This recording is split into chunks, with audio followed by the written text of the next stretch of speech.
Eu sou o cacique daqui da aldeia Tecoá Marangatu, significa aldeia harmonia. O nosso etnia é Guarani e a gente acredita muito na natureza, a gente vem respeitando a natureza, para que a natureza respeite a nós e a gente se interage muito com esses nosso costume em Guarani. E nós temos as nossas crenças, nós acreditamos em Deus, o nosso Deus chamamos de Tupã.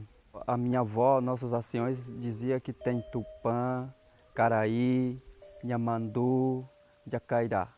Deus Nhamandu é o Sol, Deus Sol. E o Tupã, Deus dos trovão. Caraí é o Deus dos fogos sagrados. E Jacairá é um dos espíritos de universos.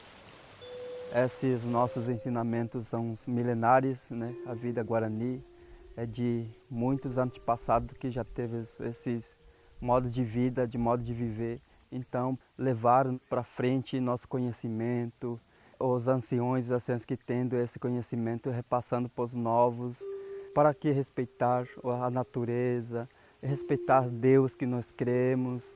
Então, é isso que a gente está seguindo, a nossa vida, união, tendo união dentro da reserva, dentro das aldeias. Então, vivemos todo mundo junto, é o nosso modo de vida, é assim.